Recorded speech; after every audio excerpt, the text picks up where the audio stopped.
How much does a 7-day cruise really cost? Your cruise fare says $800 per person, but your final bill shows $2,100. Sound familiar? You're not alone. One recent cruiser spent $4,200 for what started as a $1,500 cruise. The truth is, that advertised price is just the beginning. From mandatory gratuities to drink packages that aren't optional, the real cost of cruising is hidden behind layers of fees, taxes, and add-ons that cruise lines hope you won't notice until you're already hooked.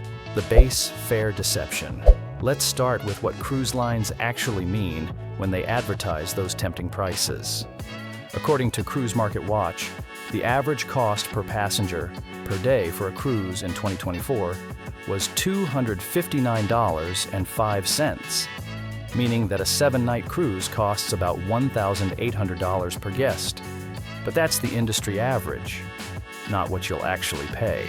Here's what that base fare includes: your cabin, basic dining room meals, some entertainment, pools, and gym access. That's it. Everything else that makes cruising enjoyable costs extra, and the extras add up faster than drinks at an airport bar. Real pricing examples show the spread. A 7-night Caribbean cruise in September runs $1,500 interior, $1,900 balcony for 2 adults total. But remember, that's before taxes, fees, and anything that makes cruising fun. Think of the base fare like buying a car that comes with an engine, but no seats, radio, or air conditioning. The cruise lines are masters at psychological pricing. They hook you with that low base rate, then gradually reveal the additional costs as you get deeper into the booking process. By the time you see the real total, you're already emotionally committed to the cruise. The mandatory add-ons. Before you even step on the ship, several charges are unavoidable. Taxes and port fees typically add $100 to $300 per person depending on your itinerary. These aren't optional. They're required by governments and ports. Gratuities are technically optional but practically mandatory. Royal Caribbean automatically charges $15.50 per person per day for standard staterooms, $16.50 for suite guests. That's $108.50 to $115.50 per person for a week. Additionally, an 18% gratuity will be automatically added to all pre-cruise and onboard purchases of beverages and beverage packages, and specialty dining packages, room service, and minibar purchases.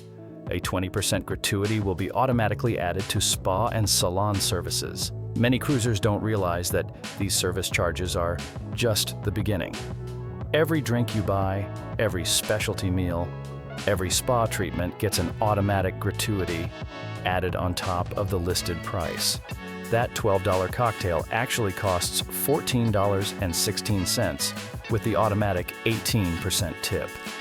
Travel to and from the cruise port is another hidden cost.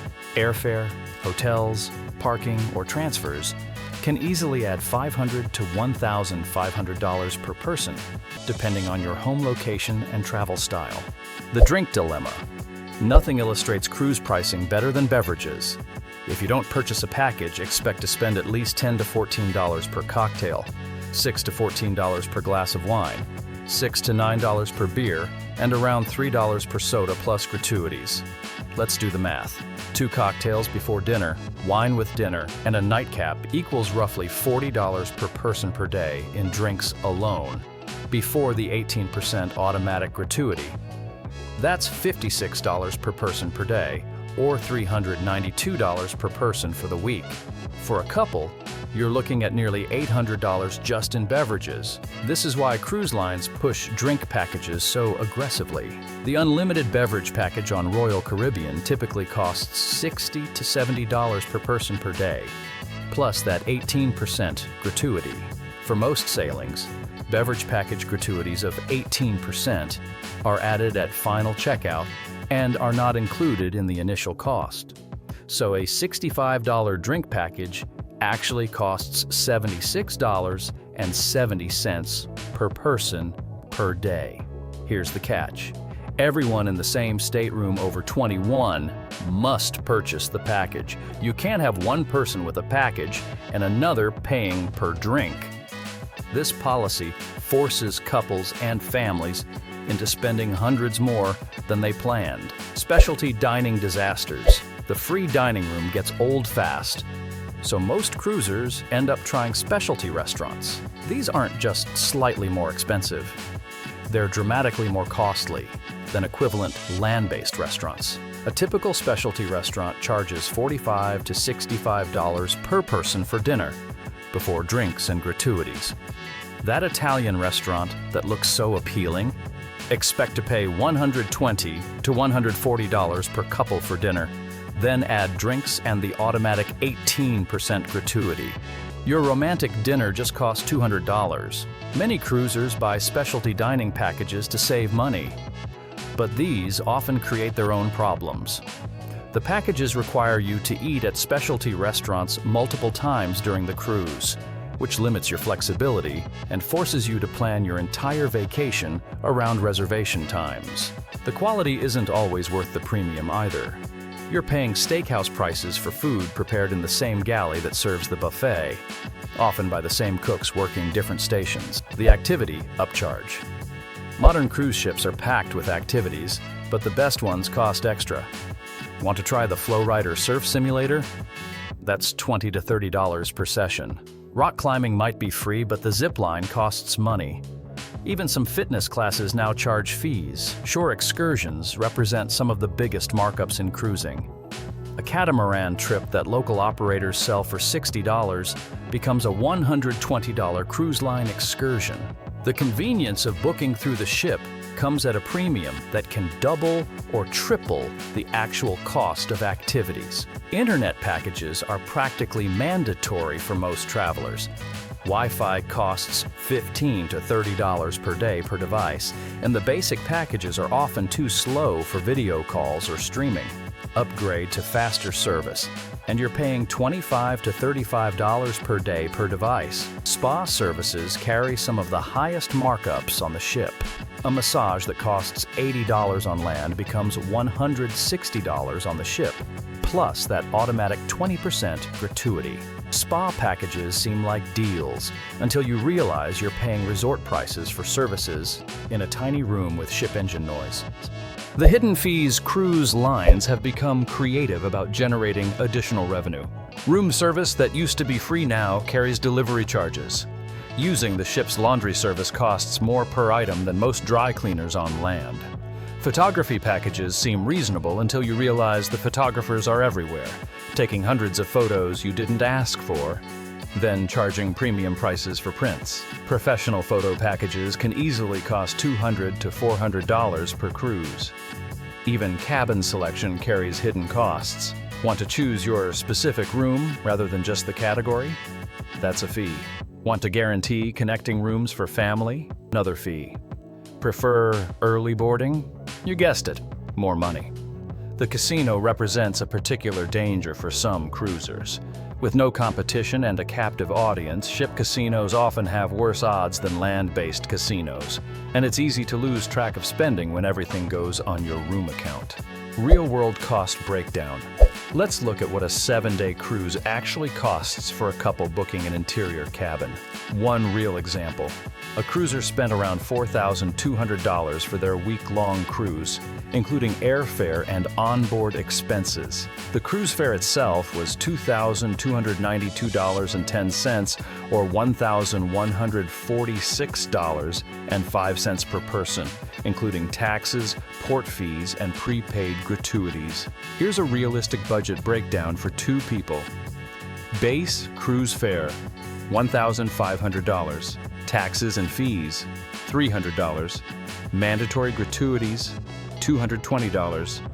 Drink packages, $540, $270 per person. Specialty dining, $300, 2 dinners. Shore excursions, $400. Wi-Fi, $150. Miscellaneous, photos, souvenirs, spa, $300. Airfare and pre-cruise hotel, $800. Total, $4,510 for a cruise that was advertised, starting at $750 per person.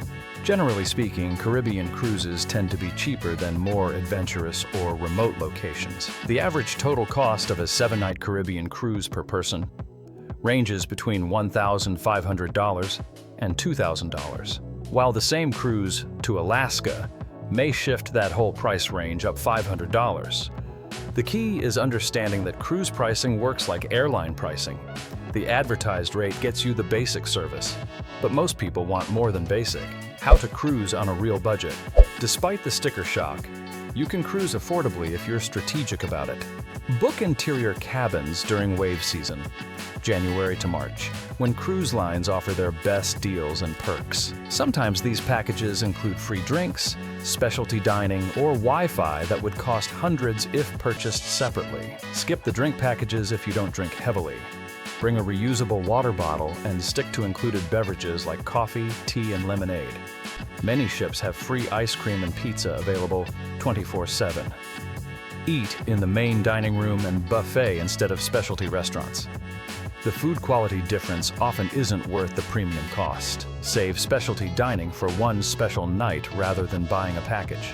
Book shore excursions independently rather than through the cruise line.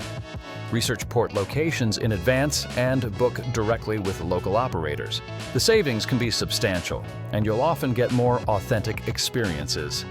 Set a strict spending limit and prepay as much as possible. It's easy to overspend when everything goes on your room account and you settle up at the end. The reality is that cruising can be expensive, but it doesn't have to break the bank if you're honest about the real costs up front and plan accordingly. The worst financial outcome happens when cruisers are surprised by costs they didn't anticipate. Understanding the real cost of cruising helps you make informed decisions about what's worth the money and what isn't. That $800 cruise fare might become $2,100 per person, but at least you'll know why and can budget appropriately. What surprised you most about cruise costs? Have you experienced sticker shock on your cruise bill? Share your experiences in the comments, and don't forget to subscribe for more cruise budgeting tips and honest breakdowns. Thanks for watching, and may your cruise budget be realistic and your vacation be amazing.